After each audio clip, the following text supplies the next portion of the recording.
Hello बच्चों, online classes में आपका स्वागत है। पिछले वीडियो में हमने निरक्षीय स्थिति पर विद्युत क्षेत्र की तीव्रता का व्यंजक प्राप्त किया था। हमने देखिए द्विध्रुव के लिए दो स्थितियों में विद्युत क्षेत्र ज्ञात किया है। एक तो अक्षीय स्थिति में विद्युत क्षेत्र का व्यंजक प्राप्त किया था और एक हमने निरक्षीय स्थिति में विद्युत क्षेत्र का व्यंजक प्राप्त किया। और जो अक्षीय स्थिति है उसमें जो विद्युत क्षेत्र होता है, अक्षीय स्थिति पर जो विद्युत क्षेत्र था उसका व्यंजक हमें मिला था 2kT/r का क्यूब। और निरक्षीय या फिर विषुवतीय जो स्थिति होती है उस पे अगर हम लोग विद्युत क्षेत्र का मान देखें तो वो था हमारे पास में kT/r का क्यूब। ये था हमारे पास में। अब इस पे आधारित हमने एक आंकिक प्रश्न को भी हल किया था। अगर आप ये कहना चाहें तो हम ये बोल सकते हैं कि अगर समान दूरी पर स्थित, यदि समान दूरी पर स्थित दो बिंदु आपने रखे हैं, एक तो अक्षीय बिंदु है और एक निरक्षीय बिंदु है, तो समान दूरी पर स्थित जो निरक्षीय बिंदु होता है उस पे विद्युत क्षेत्र की जो तीव्रता होती है वह अक्षीय बिंदु पर विद्युत क्षेत्र की तीव्रता की आधी होती है। ठीक है ना, समझ गए मेरी बात का? समान दूरी पर स्थित निरक्षीय बिंदु पर विद्युत क्षेत्र की तीव्रता अक्षीय बिंदु पर विद्युत क्षेत्र की तीव्रता की आधी होती है, या फिर अक्षीय बिंदु पर जो विद्युत क्षेत्र की तीव्रता होगी वो निरक्षीय बिंदु पर विद्युत क्षेत्र की तीव्रता की दोगुनी हो जाएगी। ठीक है, अब देखते हैं हम लोग अगला टॉपिक। अंतिम टॉपिक अगर हम देखें इस पाठ का, इस पाठ के लिए अंतिम टॉपिक है हमारा एक समान विद्युत क्षेत्र में स्थित द्विध्रुव पर बल तथा बलाघूर्ण। समरूप विद्युत क्षेत्र में स्थित द्विध्रुव पर बल तथा बलाघूर्ण। समरूप मतलब एक समान विद्युत क्षेत्र होगा, हर बिंदु पर विद्युत क्षेत्र का परिमाण समान होगा। ठीक है, समरूप विद्युत क्षेत्र में स्थित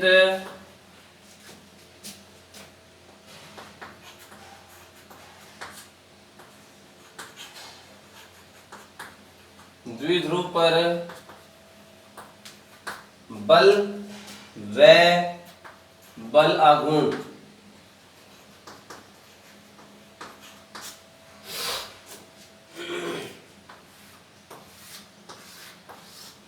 बल व बल आघूर्ण, इसका व्यंजक आपको देखना है। तो आपको कोई विद्युत द्विध्रुव दिया गया है जिसे आपने किसमें रख रखा है, समरूप विद्युत क्षेत्र में रख रखा है। ठीक है, देखिए हमें बल याद करना है और बल आघूर्ण का व्यंजक प्राप्त करना है।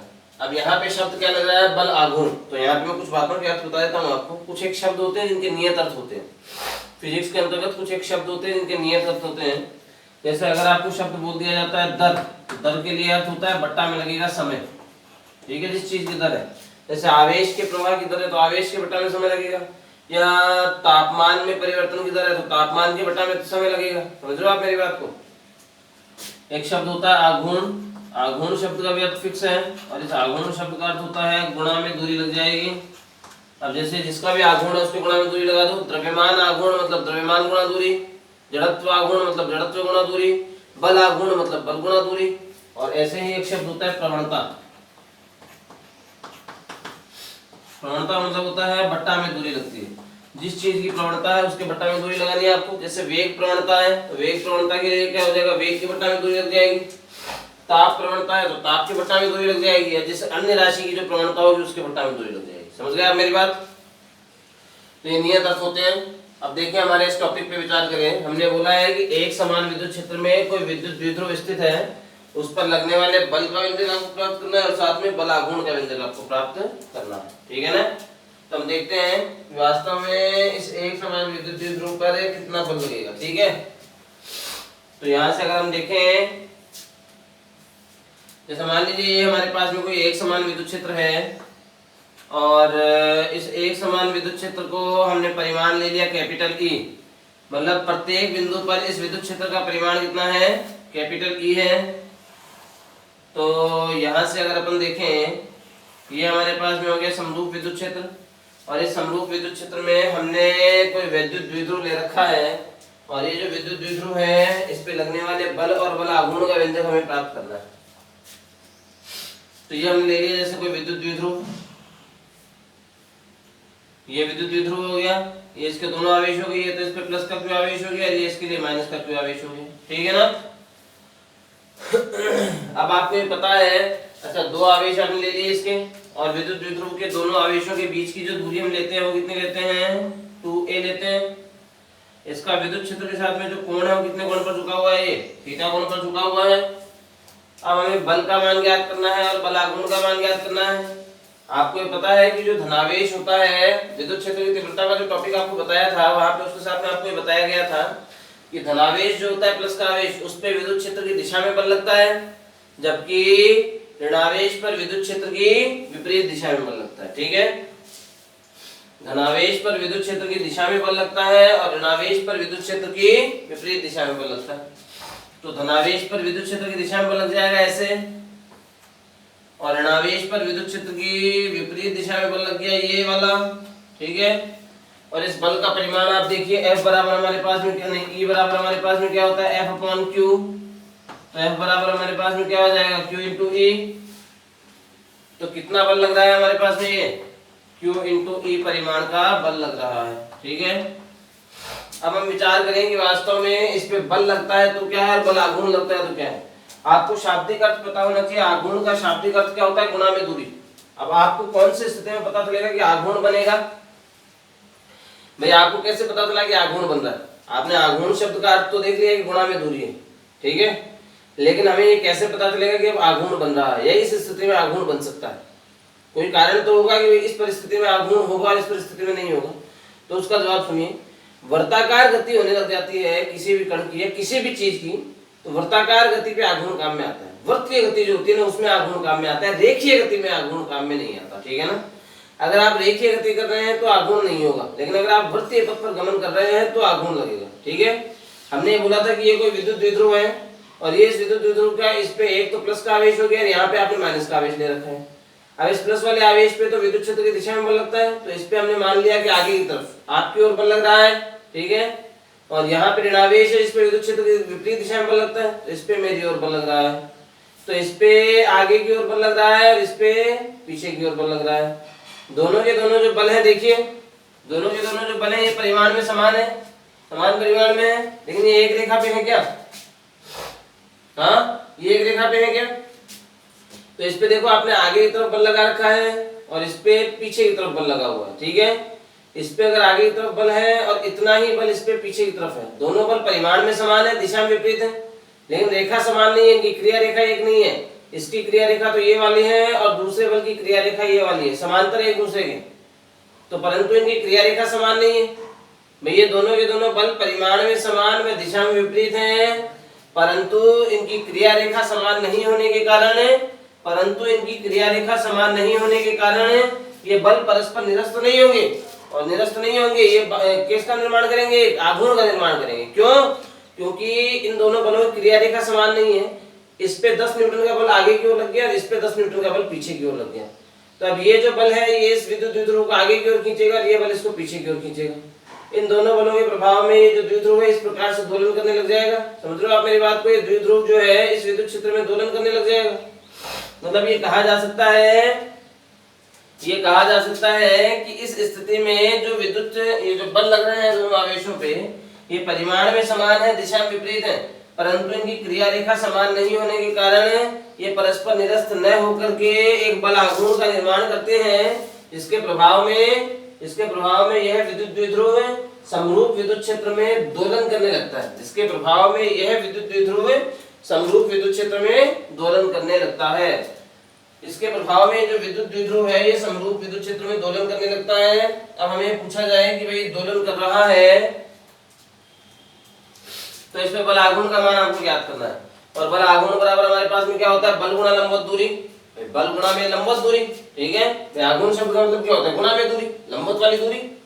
तो यहाँ से अगर अपन देखें तब हमें बल आघूर्ण का मान ज्ञात करना है। बल आघूर्ण बराबर हमारे पास में क्या हो जाएगा, देखिए बल आघूर्ण बराबर हमारे पास में क्या होगा,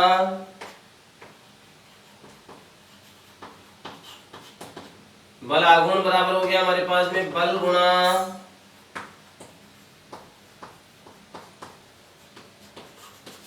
लंबवत दूरी, और बल आघूर्ण जो है इसको हमने क्या ले लिया, तो बराबर में बल हमारे पास में क्या हो गया, Q इंटू में E, इन दोनों बलों के बीच की लंबवत दूरी। तो देखिए एक बल तो ये है और एक बल है ये। इन दोनों बलों के बीच की जो लंबवत दूरी है वो कौन सी होगी? ये होगी क्या भाई? एक बल की रेखा ये है और एक बल की रेखा ये है। इन दोनों रेखाओं के बीच की लंबवत दूरी तो यही हुई, ठीक है। ये बिंदु जैसे हमने ले लिया ए, ये है बी और ये है सी, तो लंबवत दूरी हमारे पास में क्या हो गई? BC, ठीक है। अब देखो ये थीटा के साथ वाला घटक किसका गुणज होता है? कोस का। और ये थीटा के अपोजिट साइड वाला घटक किसका गुणज होता है? साइन का। आपने कक्षा 11 में पढ़ा था इसको, घटकों में विभाजित जब किया था तो थीटा के अपोजिट घटक ये BC किसका गुणज होगा? कोस का, साइन का गुणज होगा। तो ये आ जाएगा हमारे पास में 2a साइन थीटा, ठीक है। या फिर आप यहाँ से चित्रानुसार आप साइन थीटा का मान याद कर लीजिए।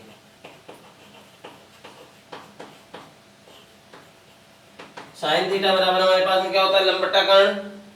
तो लंब हमारे पास में हो गया BC और बट्टा में कर्ण हमारे पास में हो गया 2a। तो यहाँ से BC बराबर हमारे पास में किसके आ जाएगा? 2a साइन थीटा के। ये जो BC का मान आपको मिला है आप यहाँ पे लिख सकते हैं। तो यहाँ से बल आघूर्ण जो है टॉ, ये बराबर हमारे पास में क्या हो जाएगा? QE इंटू में लंबवत दूरी BC का मान हमारे पास में कितना है? 2a sine theta. तो यहाँ से 2a साइन थीटा। अब यहाँ से टॉ बराबर आ जाएगा Q इंटू में 2a। ये क्या होता है हमारे पास में? P बल आघूर्ण, नहीं सॉरी द्विध्रुव आघूर्ण। तो Q इंटू 2a की जगह पे लिख दिया PE साइन थीटा, ठीक है। अब यहाँ से अगर अपन देखें तो यहाँ पे आप लिख सकते हैं जहाँ P बराबर हमारे पास में हो गया Q इंटू में 2a, ठीक है। अब इसमें साइन थीटा आ रहा है और साइन थीटा जो है इसको अगर आप हटाते हैं तो आपको क्रॉस गुणनफल मिलता है हमें। दो प्रकार के होते हैं ना गुणनफल के इसके अंतर्गत, एक होता है डॉट गुणनफल और एक होता है क्रॉस गुणनफल। तो साइन थीटा को हटाने पे तो क्रॉस गुणनफल लगता है, कोस थीटा को हटाने पे डॉट गुणनफल लगता है। तो यहाँ से आप इस साइन थीटा को हटाएंगे, साइन थीटा को हटाएंगे तो P और E के बीच में क्रॉस गुणनफल लगेगा। लेकिन क्रॉस गुणनफल में जो क्रम होता है वो अर्थ करता है जो पहले कौन सा आएगा और बाद में कौन सा आएगा, क्योंकि A क्रॉस B और B क्रॉस A ये दोनों बराबर नहीं होते हैं, ठीक है।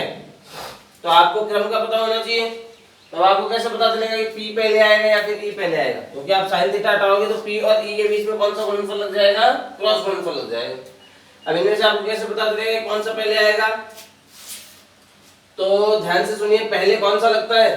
पहले वो लगता है जिसके साथ में थीटा आता है, साइन थीटा आता है। पहले वो वाला पद यूज में लेना है जिसके साथ में क्या लगता है, क्या आता है? साइन थीटा आता है। अब साइन थीटा किसके साथ में आ रहा था? साइन थीटा किसके साथ में आ रहा था? 2a के साथ में आ रहा था, ठीक है ना। साइन थीटा किसके साथ में आ रहा था? 2a के साथ में आ रहा था। तो साइन 2a वाला जो पद है ना उसके साथ में वो पहले आएगा, ठीक है। पहले वो आता है जिसके साथ में साइन थीटा लगता है। साइन थीटा किसके साथ में आ रहा है? 2a के साथ में। तो 2a के साथ में अगर आप साइन थीटा आता है तो आप देखिए 2a किसमें चला गया? P के अंदर। तो P बराबर क्या होता है? Q into 2a। आप ये बोल सकते हो कि अप्रत्यक्ष रूप से जो साइन थीटा है किसके साथ है? P के साथ है, इसलिए P पहले लग जाएगा। तो यहाँ से बल आघूर्ण जो है टॉ, इसका मान हमारे पास में क्या हो जाएगा? P क्रॉस E, ठीक है।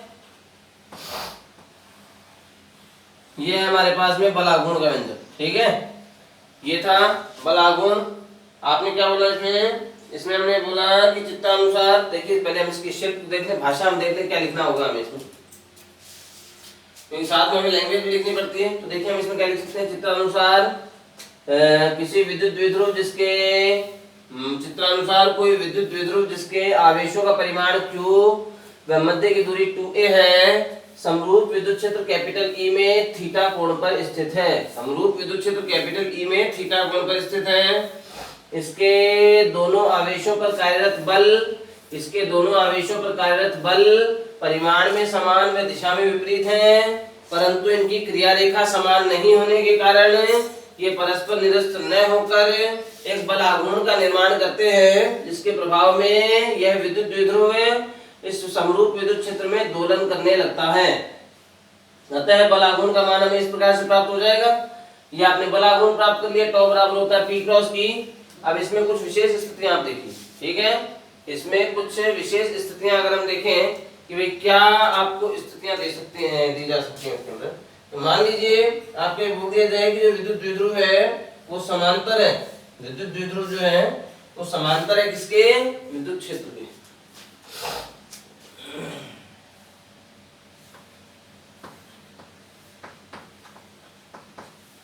इसमें कुछ स्थितियां और देख लेते हैं हम लोग।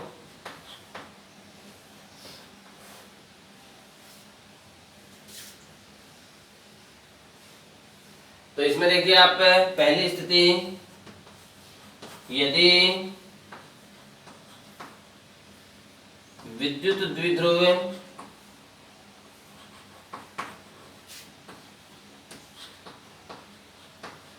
विद्युत क्षेत्र के समांतर है तो मतलब ये जो विद्युत क्षेत्र होगा, विद्युत द्विध्रुव होगा, ये विद्युत क्षेत्र के समांतर ऐसे रखा जाएगा। ऐसे रखोगे तो इसका विद्युत क्षेत्र के साथ में बनने वाला जो कोण है थीटा का मान 90 डिग्री हो गया, नहीं 0 डिग्री हो गया सॉरी, और थीटा का मान 0 है तो टॉ बराबर हमारे पास में क्या होता है, पी साइन थीटा, और साइन थीटा का मान हमारे पास में इस स्थिति में क्या हो जाएगा भाई, साइन थीटा यानी साइन 0 का मान कितना हो गया 0, इसका मान 0 होते ही बला गुण का मान हमारे पास में कितना आ जाएगा, न्यूनतम हो गया बला गुण, और कितना हो गया 0। मतलब आप ये बोल सकते हो कि द्विध्रुव पर जो न्यूनतम बल आघूर्ण लगता है वो कितना होता है, 0 होता है। दूसरा आप देखिए, यदि द्विध्रुव विद्युत क्षेत्र के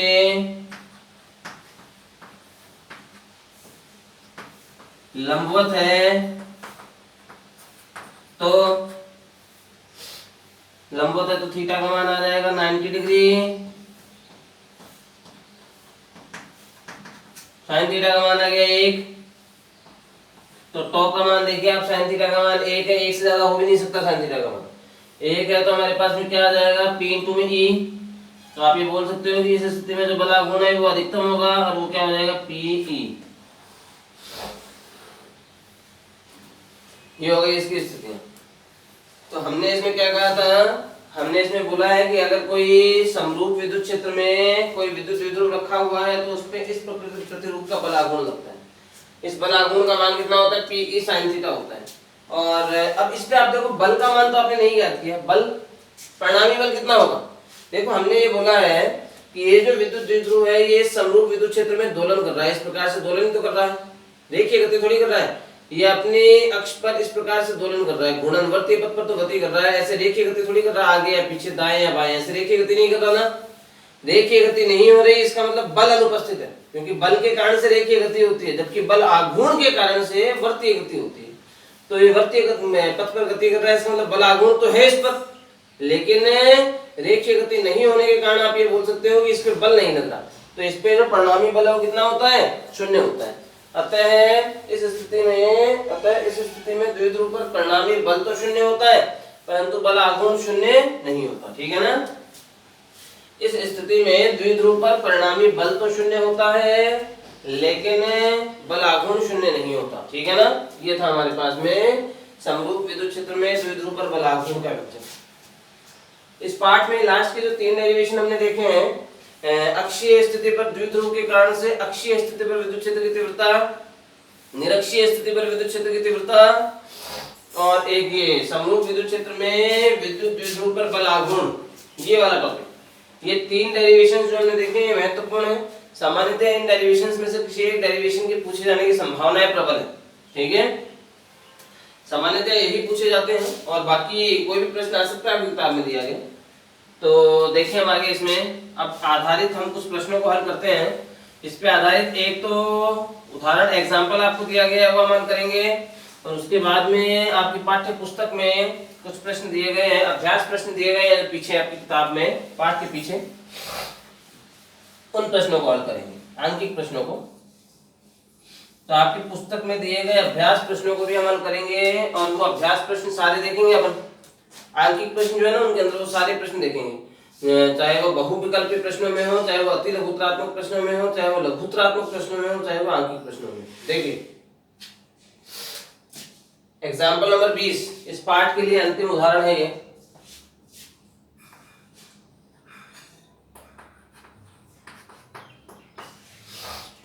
एग्जाम्पल नंबर 20,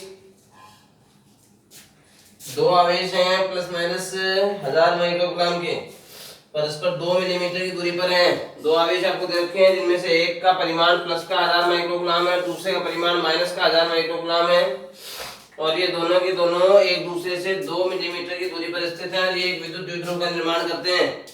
तो इस विद्युत द्विध्रुव के आवेशों का जो परिमाण है Q, ये हमें कितना दे रखा है 1000 माइक्रोकूलम। 1000 माइक्रो का मतलब हो गया 10 की घात माइनस में 6 कूलम। तो 3 जीरो से 3 घातें कट गई, हमारे पास में आ जाएगा 10 की घात माइनस में 3 कूलम। ठीक है, और इन दोनों के बीच की जो दूरी होती है वो 2a ले ली हमने और वो हमें कितनी दी गई है 2 मिलीमीटर। 2 गुणा मिली का मतलब हो गया 10 की घात माइनस में 3 मीटर। आगे अगर अपन देखें इसमें तो आगे इसमें बोला है इस विद्युत द्विध्रुव को 15 गुणा 10 की घात 4 न्यूटन प्रति कूलम के एक समान विद्युत क्षेत्र में, तो विद्युत क्षेत्र का परिमाण आपको दे रखा है E का मान 15 गुणा 10 की घात 4।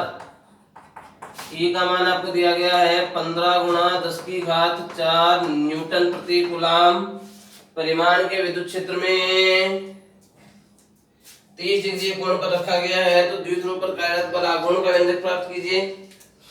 30 डिग्री कोण पर रखा गया, थीटा का मान आ जाएगा हमारे पास में 30 डिग्री। तो बल आघूर्ण का व्यंजक हमें प्राप्त करना है और बल आघूर्ण हमारे पास में है पी ई साइन थीटा। अब देखो P का मान भी हमारे पास में नहीं है, लेकिन P के लिए हमें सूत्र पता है, वो क्या होता है Q इंटू में 2a इंटू में कैपिटल E और इंटू में साइन, और थीटा का मान कितना है हमारे पास में 30 डिग्री। Q का मान हो गया हमारे पास में 10 की घात माइनस में 3 गुणा 2a का मान हो गया 2 गुणा 10 की घात माइनस में 3 गुणा कैपिटल E का मान है हमारे पास में 15 गुणा 10 की घात 4। उसके बाद में आ जाएगा इंटू में साइन 30 की वैल्यू हमारे पास में कितनी है 1/2। तो यहां से अगर अपन देखें तो देखिए 2 से तो ये 2 कट गया, तो 15 तो ये बच गया हमारे पास में, गुणा में 10 की घात देखिए कितनी बचेगी -3 और -3 कितना हुआ माइनस में 6 प्लस के 4 से आप इनको कैंसिल करो 10 की घात माइनस में 2 और न्यूटन इंटू मीटर। भाई बल गुणा दूरी, बल आघूर्ण के लिए सूत्र क्या था, बल आघूर्ण के लिए सूत्र था बल गुणा में लंबवत दूरी। बल का मात्रक होता है हमारे पास में न्यूटन इंटू में लंबवत दूरी का मात्रक मीटर, तो न्यूटन इंटू मीटर। तो यहाँ से बल आघूर्ण का जो मान है हमारे पास में या तो आप इतना छोड़ दीजिए या फिर 0.15 न्यूटन इंटू मीटर, ये बल आघूर्ण का व्यंजक हो जाएगा। अगर आप ऊपर वाला छोड़ देते तो ये भी कोई दिक्कत नहीं थी, ये भी सही था। ये है हमारे पास में बल आघूर्ण का मान। अब आपकी पाठ्य पुस्तक में दिए गए अभ्यास प्रश्नों को हम लोग हल करते हैं। पाठ्य पुस्तक के प्रश्न, वस्तुनिष्ठ प्रश्न देखते हैं पहले भाई एबीसीडी वाले, जिनमें आपको विकल्प दिया जाता है चूज करने के लिए। आपको एक विकल्प छांटना पड़ता है कि सही उत्तर जो है वो ए होगा या बी होगा या फिर सी या फिर डी। तो देखिए हम लोग इसमें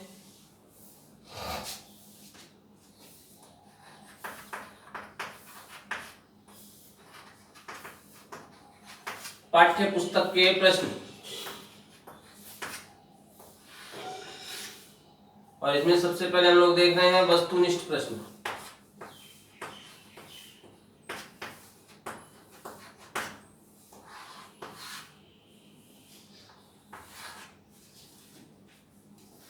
अब देखिए पहला सवाल, दो एक समान आवेशों को 3 मीटर की दूरी पर रखने पर उनके मध्य 1.6 न्यूटन का प्रतिकर्षण बल कार्य करता है। तो प्रत्येक आवेश का मान आपको ज्ञात करने के लिए कहा गया है। दो एक समान आवेश हैं, मतलब दो आवेश आपको समान दे रखे हैं। एक समान आवेश है मतलब Q1 बराबर किसके है Q2 के और बराबर है किसके Q के, और इन्हें परस्पर 3 मीटर की दूरी पर रखा गया है। तो R का मान हो गया हमारे पास में 3 मीटर। तो इस स्थिति में आपसे पूछा गया है कि इनके मध्य 1.6 न्यूटन का प्रतिकर्षण बल कार्य करता है। इनके मध्य जो प्रतिकर्षण बल लग रहा है F का मान है हमारे पास में 1.6 न्यूटन। अब देखिए एक बात और ध्यान से सुनिए, इनके मध्य प्रतिकर्षण बल लग रहा है, प्रतिकर्षण बल लग रहा है, इसका मतलब ये दोनों जो आवेश हैं इनकी प्रकृति समान होगी। अगर पहला आवेश प्लस में है तो दूसरा भी प्लस में होगा, और पहला माइनस में है तो दूसरा भी माइनस में होगा। हमें आवेश का मान ज्ञात करना है, चलो देखते हैं हम लोग। क्योंकि F बराबर हमारे पास में क्या होता है K Q1 Q2 अपॉन में R का स्क्वायर। तो K Q1 का मान हमारे पास में क्या हो गया Q इंटू में Q2 का मान भी Q है, तो Q इंटू Q क्या हो गया Q का स्क्वायर बटा में R का स्क्वायर। तो यहाँ से क्यू का स्क्वायर बराबर हमारे पास में किसका आ जाएगा, एफ आर का स्क्वायर बटा में के। तो क्यू के स्क्वायर का ये मान है, तो क्यू का मान क्या हो गया, इसका रूट। तो ये रूट हो गया हमारे पास में एफ आर का स्क्वायर बटा में के। तो यहाँ से रूट, अब f का मान हमारे पास में कितना है 1.6 इंटू में r का मान 3 है, इसका स्क्वायर हो गया 9 बट्टा k का मान हमारे पास में आ गया 9 गुणा 10 की घात 9। तो ये 9 से तो 9 कट गया, इसका आप पॉइंट हटाओगे तो 16 और बट्टा में 10 लगेगा और 10 इससे गुणा हो गया तो 10 की घात 10 हो जाएगा। ये 16 का रूट कितना आ गया हमारे पास में 4 और बट्टा में 10 की घात 10 का रूट कितना हो गया 10 की घात 5 हो गई। तो कितना हो गया 4 गुणा में 10 की घात माइनस में 5 कूलम।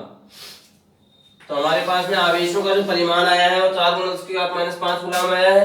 ये 4 गुणा 10 की घात माइनस में 5 कूलम। अब इसको 10 बट्टा 10 से गुणा कर दो, 10 से ऊपर और 10 से नीचे। तो ऊपर 10 से गुणा किया तो 40 और बट्टा में कितना आ जाएगा 10 गुणा में 10 की घात माइनस का 5। ये बट्टा वाला जो 10 है ऊपर जाएगा 10 की घात माइनस 1 हो जाएगी ऊपर जाते, माइनस 1 और माइनस 5 कितना हो गया माइनस 6। तो 40 गुणा 10 की घात माइनस में 6 कूलम हुआ। 10 की घात माइनस 6 को आप क्या बोलते हो माइक्रो। तो ये क्या हो गया हमारे पास में 40 माइक्रो कूलम। ठीक है, इतना भी छोड़ सकते हो। हालांकि ये भी गलत नहीं है, लेकिन आपकी किताब में जो आंसर है वो उस रूप में दिया गया, हम इसलिए हमने उसको किया। ठीक है, तो दोनों गोलों पर जो आवेश होगा वो कितना होगा 40 माइक्रो कूलम। और ये सही उत्तर है हमारे पास में ऑप्शन सी में। ठीक है, अब आगे देखिए हम लोग इसमें दो आवेशों के मध्य जो बल लग रहा है वो F है और उनके मध्य की जो दूरी है वो 3 गुनी कर दी गई है। तो इन आवेशों पे बल का मान क्या होगा आपको ज्ञात करना है। अभी देखिए दूसरा प्रश्न है, दो आवेश थे Q1 और Q2, तो इनके मध्य की दूरी r मान रखी थी आपने। तो जो बल लगेगा F बराबर हमारे पास में हो जाएगा K Q1 Q2 अपॉन में r का स्क्वायर। ठीक है, अब आगे हमने बोला है कि यदि इनके मध्य की जो दूरी है वो 3 गुनी कर दी जाती है, यदि इनके मध्य की दूरी 3 गुनी कर दी जाती है, तो अभी इनके मध्य की जो दूरी है वो हमने मान लिया r डैश 3 गुनी कर दिया आपने, पहले वाली दूरी r की 3 गुनी है वो। तो जो बल होगा F डैश बराबर आ जाएगा हमारे पास में K Q1 Q2, आवेशों में परिवर्तन नहीं हुआ है, केवल हमने दूरी चेंज की इनके बीच की, बट्टा में r डैश का स्क्वायर आएगा। तो यहाँ से K Q1 Q2 अपॉन में r डैश का स्क्वायर करो आप इसका, तो ये हो गया 9r का स्क्वायर। और यहाँ से देखिए K Q1 Q2 upon r square, K Q1 Q2 upon r square, ये इसका मान क्या है हमारे पास में F है और बट्टा में 9। मतलब आप ये बोल सकते हो कि पहले वाले बल का कितना हो गया 1/9 गुना हो गया, ये 9वां भाग हो गया उसका। तो अगर दूरी को 3 गुना किया जाएगा तो बल जो है 1/9 हो जाएगा। और ये ऑप्शन जो है ये भी सही उत्तर है, इसमें स में ऑप्शन। तो सही उत्तर कौन सा ऑप्शन होगा स। किसी वस्तु को 5 गुणा 10 की घात माइनस 19 कूलम से धनावेशित करने के लिए उसमें से निकाले गए इलेक्ट्रॉनों की संख्या ज्ञात कीजिए। Q का मान है 5 गुणा 10 की घात माइनस में 19। तीसरा प्रश्न है हमारे पास में, Q का मान हमें दिया गया है 5 गुणा 10 की घात माइनस में 19 कूलम। इतना आवेश आपने निकाला है, तो इलेक्ट्रॉनों की संख्या आपको ज्ञात करनी है कि इसे धनावेशित करते हो। भाई आप चालक को धनावेशित करोगे चालक को, तो इसका मतलब उसमें से इलेक्ट्रॉन निकालने पड़ेंगे। जो इलेक्ट्रॉन आप निकालते हो उनकी संख्या आपको ज्ञात करनी है। और एक इलेक्ट्रॉन पे जो आवेश होता है E वो बराबर होता है 1.6 गुणा 10 की घात माइनस में 19 कूलम। ठीक है, तो चूंकि हमें पता है Q बराबर है हमारे पास में Ne, तो N बराबर हमारे पास में हो जाएगा Q अपॉन E। Q का मान हमारे पास में है 5 गुणा 10 की घात माइनस में 19 बट्टा 1.6 गुणा 10 की घात माइनस में 19। तो ये कैंसिल हो गया, 1.6 का आपको 5 में भाग देना है, तो लगभग कितना आ जाएगा हमारे पास में 3। तो N का मान जो है लगभग हमारे पास में कितना आ गया 3। ठीक है, 1.6 का 5 में भाग दो, 3 बार गया तो 4.8 आ गया, 0.2 बचेगा, तो लगभग 3 आ गया। तो हमारे पास में जो सही उत्तर है वो ऑप्शन है ए। ऑप्शन ए जो है इसमें सही आंसर दिया गया। ठीक है, चौथा प्रश्न हमारे पास में दो बिंदु आवेश आपको दिए गए हैं, प्लस में 9e और प्लस में e। इनको परस्पर 16 सेंटीमीटर की दूरी पर रखा गया है। इनके मध्य एक अन्य आवेश स्मॉल q को कहां रखा जाए कि वह साम्यावस्था में रहे। देखते हैं, तो अच्छा सवाल है। चौथा प्रश्न जो है ठीक है, प्रश्न ठीक है। तो यहां से अगर अपन देखें, आपको ये बोला गया है कि दो आवेश आपको दिए गए हैं, दोनों आवेश प्लस में। एक तो है, एक का परिमाण तो है 9e और दूसरे का परिमाण है स्मॉल e, ठीक है। तो इसके लिए आपको बोला गया है कि इनके मध्य एक तीसरा आवेश लाना है आपको स्मॉल q परिमाण का। उसे कहां रखा जाए कि उस पे परिणामी बल का मान शून्य हो जाए या वो साम्यावस्था में रहे। देखिए चौथा प्रश्न, अच्छा प्रश्न है। दो आवेश आपको दे रखे हैं, जैसे पहला आवेश है हमारे पास में 9e और ये दूसरा आवेश है हमारे पास में स्मॉल e, और इनके बीच की जो ये दूरी है ये हमारे पास में कितनी है, कंप्लीट दूरी कितनी है हमारे पास में 16 सेंटीमीटर। इनके बीच में एक आवेश रखा गया है q, ये आपने आवेश ले लिया q। इसे कहां रखा जाए कि ये साम्यावस्था में रहे। साम्यावस्था में रहेगा इसका मतलब इसमें परिणामी बल शून्य होगा। हमने मान लिया कि ये वाली दूरी जो है ये x है, तो ये दूरी कितनी हो गई हमारे पास में 16 माइनस x सेंटीमीटर में।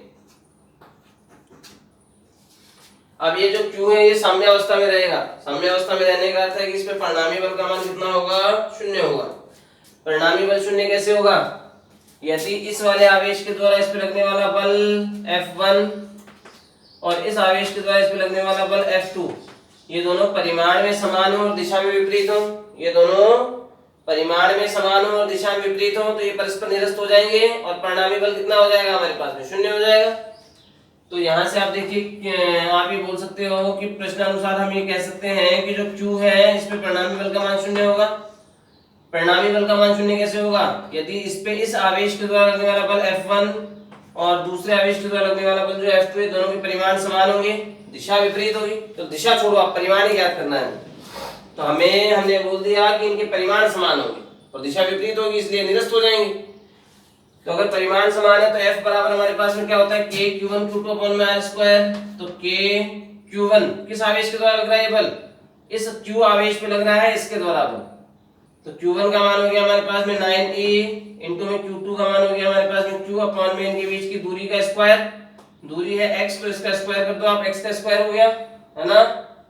आप इसको मीटर में चेंज कीजिए, सेंटीमीटर में है दूरी x, इसको मीटर में चेंज किया 10 की घात माइनस के 2 से गुणा कर दिया, इसका स्क्वायर हो गया ये। बराबर ऐसे ही F2 का मान k और कौन से दो आवेशों के द्वारा, इसके द्वारा इस पे लग रहा है ये बल, इन दोनों आवेशों के बीच में है। तो k q1 का मान स्मॉल e इंटू q2 का मान स्मॉल q अपॉन में r का स्क्वायर। इनके बीच की दूरी कितनी है हमारे पास में 16 माइनस x है, और इसको आप मीटर में चेंज कीजिए 10 की घात माइनस 2 से गुणा कर दिया आपने, इसका स्क्वायर हो गया। तो यहाँ से देखिए k से तो k कट गया, स्मॉल e से स्मॉल e कट गया, q से q कट गया। तो हमारे पास में आता है 9 अपॉन में x का स्क्वायर और इंटू में 10 की घात माइनस में 4 बराबर यहाँ पे 1 अपॉन में 16 माइनस में x का होल स्क्वायर इंटू में 10 की घात माइनस में आ गया 4। ये कैंसिल हो गया हमारे पास, 10 की घात माइनस 4 से 10 की घात माइनस 4, तो ये हो जाएगा 9 अपॉन में x का स्क्वायर बराबर 1 अपॉन में 16 माइनस x का होल स्क्वायर। अब देखो इसे आगे हल करने के लिए हम क्या कर सकते हैं भाई, आप इसका दोनों पक्षों का जो होल स्क्वायर है वो हटा दें। हम लोग होल स्क्वायर हटा देंगे तो रूट हो जाएगा, और रूट का जो मान है उसके हिसाब से हम इसमें गणना कर पाएंगे। तो यहाँ से अगर अपन देखें तो आप इसका रूट स्क्वायर हटाइए, 3 अपॉन में x बराबर आ जाएगा 1 अपॉन में 16 माइनस में x। आप वज्र गुणा कीजिए तो हमारे पास में 3 को आप इससे गुणा करेंगे और x को आप 1 से मल्टीप्लाई करेंगे, तो x बराबर आ गया 3 को आपने 16 से गुणा किया तो 48 माइनस में 3x। तो यहाँ से x और 3x इस साइड में आके प्लस में हो गया और बराबर में आ जाएगा 48। 4x बराबर 48 है, तो x का मान कितना आ जाएगा 48/4 यानी 12 सेंटीमीटर। x का मान आ गया 12 सेंटीमीटर। 12 सेंटीमीटर x है। x कौन सी दूरी है, इस स्मॉल q की किससे, 9e आवेश से दूरी है, ठीक है। तो यहां से आते हैं स्मॉल q 9e आवेश से 12 सेंटीमीटर, व ये जो स्मॉल e आवेश है इससे दूरी क्या है 16 माइनस x का मान 12 ले लो, 16 माइनस 12 यानी 4 सेंटीमीटर। वह स्मॉल e से 4 सेंटीमीटर दूरी पर स्थित होगा।